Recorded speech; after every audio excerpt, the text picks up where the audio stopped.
Hello and welcome to South Asia Chart, book brought to you by the Institute of South Asian Studies at the National University of Singapore. I'm your host, Chulanee Attanayake, a research fellow at ISAS. And with me is Dr. Ranil Nanayakkara. Dr. Nanayakkara is a conservation biologist specializing in terrestrial and marine mammals. His research mainly focuses on the lesser studied species of marine mammals like Indian Ocean Humpback Dolphins, Indo-pacific Finless Porpoise, Sperm Whales and Dugongs. He's here to discuss an important marine environment disaster that happened few weeks ago. During the last week of May, Singapore registered Express Pearl cargo ship carrying chemicals caught fire off the coast of Sri Lanka. The ship burned for days off the coast with thick dark smoke that could be seen from miles. The incident was the worst environmental disaster Sri Lanka faced in its entire history. And it is believed that this will have consequences for decades. So Dr. Nanayakkara is here to discuss with us the environmental and other consequences of this incident. Dr. Nanayakkara, so tell us a little bit more about what happened. Express Pearl disaster is called the worst disaster of Sri Lanka's marine environment. So can you tell us more about this disaster? First of all, I would say this disaster, the magnitude that it went to, is purely because Sri Lanka as a nation, we weren't exactly prepared for such a maritime disaster. And also at the same time, the problem that we had was we were unsure of the cargo on board. We didn't know what sort of chemicals there were. We didn't know what sort of hazardous waste on board, and so on. And because if we, I would say, had prior notice or beforehand as to what there was on board, and when this actually the ship caught ablaze, we could have actually come up with certain measures to sort of minimize the impact on the marine ecosystem as a whole. But even today, what we see is the ship has sunk to an extent where it's basically up to the deck, and above the deck is above water. And even now, what we see is whatever cargo that's on board, basically the if there is any sort of leakage, it is seeping into the water gradually, because that whatever remaining cargo has not been removed as well. So there are several issues that we have when it comes to this particular disaster. And prior to this, I would say Sri Lanka has never, as a nation, faced such a disaster of such a magnitude. And also, when you compare on a global scale, I would say this is very, very similar to what took place in to the Exxon Valdez disaster, the oil spill. Right. So I think we can discuss on Sri Lanka's preparedness later. So before that, let me draw the attention to a recent court hearing. On July 1st, a court hearing in Colombo reported that hundreds of sea turtles were found washed ashore as a result of this disaster. So from your experience as somebody who does research on marine species, what are the short-term and long-term consequences of this disaster to our marine environment? Yeah, to start off with, yes. Now, to date, over 200 sea turtles have washed ashore dead, and we are looking at something well over 50 cetaceans that have washed ashore. And when you take because generally, because a lot of people were discussing this, saying that this could be related to the monsoon rains. But during the monsoon period, you do get one or two individuals washing ashore, but not up to this magnitude. Right. And the other is every single animal that washed ashore dead bore signs of either chemical burns and also that they were basically struggling to breathe. So that shows that basically they have some sort of chemical has been is affecting their respiratory organs as well. And when we say the impact on the marine environment, generally from June and up to about July, August is the peak season where turtles come ashore to lay their eggs, and especially olive ridley turtles, because the most comprehensive study and the most common species in our waters is the olive ridley turtle. And this well could be the population or the individuals that were coming ashore to lay their eggs that were affected by this, because this sort of magnitude, because we have basically in Sri Lanka we have 5 species of turtles recorded, and out of the 5, 4 species have washed ashore dead, and the majority of them have been olive ridley turtles, like I mentioned earlier, since that's the more common species in Sri Lankan waters. Right. And also what we saw initially was soon as the disaster occurred, what we saw was when it came to cetaceans, but because turtles are found all over, in shallow waters, deep waters, and so on, depending on, their age group, or whether they're sexually mature or whether they're adolescent. But when it came to the cetaceans, initially what we saw was near-shore species, such as the spinner dolphins, humpback dolphins, that were washing ashore dead. But now what we see is basically the animals that hang out in sort of slight deeper waters, who basically hang out in the continental slope, beyond the continental shelf, like the dwarf and the pygmy sperm whales. We had melon-headed whales washing ashore, and also we had like striped dolphins, Fraser's dolphins. So those are species that generally stick beyond the continental shelf. So this is basically, I think, whatever chemicals or whatever deadly concoction that has, basically come out of this, mixing of different substances is spreading out. And also the majority of the animals, I mean, when you take the turtles and the cetaceans that washed ashore, these are fresh animals. The carcass are very, very fresh. They are not in a high state of decomposition. So that shows that whatever is affecting them kills them more or less instantaneously. Right. So we have to definitely, as a nation, we have to conduct research.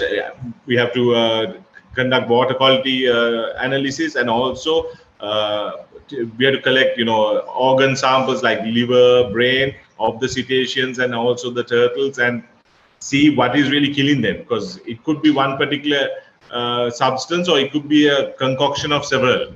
That this sort of potent, deadly effect that we see on the marine ecosystem. Because when it comes to the corals and stuff, nothing has been assessed as yet. But what we see is mainly turtles and cetaceans that are washing ashore dead. And the impact will be a very, very long-term impact, because if we don't know what it is, and also if this is the olive ridleys happen to be the individuals that are coming ashore to lay eggs, then there'll be a huge impact on the olive ridley populations in Sri Lanka and also the adjoining nations. Right. I think it is a very shocking situation to see the level of environmental impact this incident has caused. And I'm sure this is not just this will not only cause an environmental impact, there are other impacts, including economic impact for Sri Lanka, for tourism and livelihood of local fishing community, and even maybe for our food system. So what are your thoughts on this? Like, what are the economic and other impacts, and how serious are they? When it comes to the economy impact from a fisher's perspective, from the fisherman's perspective, it has really hit them hard. One being, the fish are not really, though they go out fishing and they do catch fish, not many people are buying fish from them at the moment, because they are very unsure as to what is really happening, whether the toxins will get into them, whether it'll be, you know, dangerous to eat, consume the fish. You know, you don't know whether you will for as a human being, whether you will be affected by this. And also what we have been seeing is the fishing nets have been damaged. When I say damaged, what we see is some of the mesh nets laid out from the western and to a certain extent to the northwestern province and also the southwestern. We see that the nets have basically started melting, and there is sort of a what we call it, how can you put it across, like a cotton wool sort of effect of the net. So that shows that there is obviously something that is affecting the nets as well in a very big way. And speaking of tourism, we really don't know what sort of impact there will be from tourism. I mean, from this especially disaster on tourism. Due to the fact that we don't know, because we have a lot of tourists that come on beach stays, and they also do a lot of diving, snorkeling in the coral reefs, and also we have a lot of wrecks found around Sri Lanka, shipwrecks and so on, which people come for wreck diving. So we don't know what sort of impact there is on this, because nothing has been measured as yet on when it comes to the tourism component. We are just looking at the ecological impact at the moment. But in the long run, these will all compound the threats manifold, and, you know, they will have a lot of impacts to different sectors. Because thanks to our tri-forces, we managed to clear the beaches of the plastic nurdles. But obviously there are nurdles that are sunk to the bottom and probably hanging around in the coral reefs and so on. And in the long run, as we all know, plastic, when it's, you know, kept exposed to different elements for a long period of time, can become toxic, and also fish can indigest them. And there were instances where some fish, basically the gills were clogged with these plastic nurdles, and there were photographs on the internet, and newspapers also carried them. So I would say we are still measuring the impact as a whole. What we see is only a fragment of what has been affected by this particular disaster. It looks like we only see the tip of the iceberg. I would say, yeah, that's true. Yes. So, and Dr. Nanayakkara, but express disaster is not the first marine environment disaster happened in the recent history. I think just a couple of months ago, there was another incident, this empty diamond oil leak. What are your thoughts on how Sri Lankan government respond to these incidents? And in your opinion, are these responses adequate? Well, yeah, you're correct. There was another oil leak, but that wasn't as bad as what we are facing at the moment. And to how to deal with this. First, I would say globally, a lot of nations are only, you know, sort of facing these sort of impacts now, because back in the past, you know, there wasn't as many. Now, if you read the newspapers, you see that there are a lot of impacts, because the trading commerce, you know, increases, and, you know, the products of commerce have to move to and from different countries. You would see impacts as this. And I would say Sri Lanka, since we have not really faced such an impact before, such an incident before, how we could go about it is we did whatever possible from our capacity to sort of curtail the spread, even with the MB diamond and also with Express Pearl. But I would say now, taking these all into consideration and taking them as lessons learned, I would say Sri Lanka should form a sort of a rapid deployment force. When I say rapid deployment force, I mean to have create a synergy with different organizations from across the board, from the private sector to the public sector, government, NGOs, and all, and choose individuals that are, you know, who has the experience and the knowledge to deal with such things, or even to measure and what sort of impact there is, and so on. Based on that, having such a rapid deployment force, so if something like this happens, you can easily disperse the people to do whatever job that has been designated to them. And when once they, even the water quality analysis, or even, if a sea turtle or a cetacean washes or so show, taking their tissue samples and analyzing them, then we know exactly what is going on and what is really killing them, so we can act fast.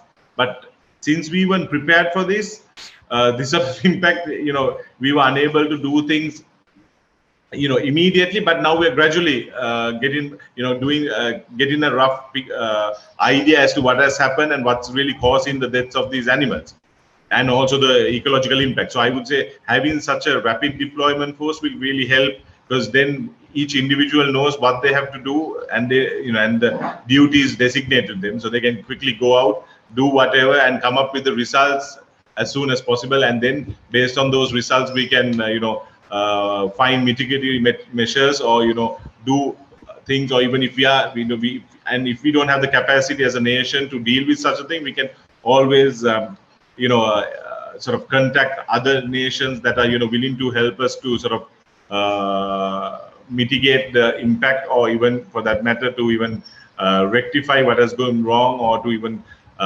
help us in the cleaning up of beaches, coral reefs, and so on. Right. Dr. Nanayakkara, my last question is about the impact of this on Sri Lanka's prospect of becoming a blue economy. So as an island nation, we have been talking about blue economy in the recent past, and successive governments also focus on making Sri Lanka a maritime hub. And incidents such as this highlight the challenges to the sustainability of our environment. How Sri Lanka can become a hub without harming its environment, specifically the marine environment, and so how Sri Lanka can be prepared to mitigate the disaster and maintain the sustainability? Well, when it comes to being a maritime hub, I would say first what we should do is have a thorough check on every ship vessel that enters the sovereign waters of Sri Lanka, and also the exclusive economy zone, so that we know what sort of cargo they are carrying, the worthiness of the ship. And also, not only when you take into consideration that part, we have to think about the crew as well, whether they are, basically healthy, and what sort of ship they're, what they're carrying. We could start with that, and also at the same time to have sort of the infrastructure. When I say boats, people, trained personnel to deal, because if we are to be, one of the central hubs in the Southeast Asia area, we have to be able to deal with disasters such as this. So we have to take this into consideration and develop a mechanism where we can have trained personnel to deal with this, and also boats or dredgers, ships to deal with if such a disaster happens. And the other, I would say, is constant patrolling our waters. So, because you might get a ship in distress that will come into our waters and signaling, radioing, saying that they are in they are facing some sort of issue. So if that sort of thing does happen, and if we have constant boats patrolling around, those boats can sort of attend to that much faster, as to when, if they have to sort of get permission and deploy a boat from a shore to whichever location the boat is located at. So that problem is there. So we should basically develop this, taking everything into consideration, and getting trained personnel, the infrastructures, and so on. And when it comes to the blue economy, this disaster is not really helping us, because since now the global everyone is talking about the blue economy, so it's not really helping us. I would say we have to, as I mentioned earlier, to create the synergy amongst different organizations, and also even we can take in when we say the private sector, the shipping companies as well. So they also know what's happening, and they also can contribute to us attaining the being a hub in Asia, and also promoting the blue economy in a bigger way, because where they can also sort of curtail these sort of disasters. Because I would say generally, if something like this of this magnitude does happen, it doesn't happen spontaneously. These are things that gradually build up with engine faults or sudden leakage of some substance from the containers, or even for that matter, even some sort of substance leaking into the ocean itself. So those are things that don't just happen where people instantly notice it. So these are things that gradually happen over time, matter of hours or matter of days, and so on. So I would say that is very, very important. And also when we talk about shipping ports, again, come to the shipping ports part, we should sort of strategically, now we have Trincomalee, we have Hambantota, then Galle and Colombo. So those sort of around those areas, perhaps we should have even smaller boats patrolling to see what sort of effluents are being pumped, discharged to the sea. Because the other impact we have is we also have the impacts such as this. If there's a disaster, but we also have another impact where ships constantly coming to our waters and they release the ballast water. When you release the ballast water, we had invasive organisms entering waters. So those also can have impact. So when it comes to the blue economy part, we have to take those also into consideration, because we don't know what sort of impact those organisms will have in our waters. Whereas in the in a different area where the ship is coming from, there will be predators to sort of curtail that sort of thing. But whereas in the tropical waters in Sri Lanka, we might not have those organisms to sort of counteract whatever the impact they will have in this area. Thank you, Dr. Nanayakkara, for joining us today. Sri Lanka is called the Pearl of the Indian Ocean because of its natural beauty and stunning beaches. But today, once golden beaches evidence the pollution caused by this massive disaster. As you have been explaining to us, we don't know how long it will take for Sri Lanka to recover from this. But let's hope it will be soon. On that note, dear listeners, we hope you have enjoyed this session. If you are interested to learn more about our analysis and our work, please visit our website www.isas.nus.edu.sg. Thank you.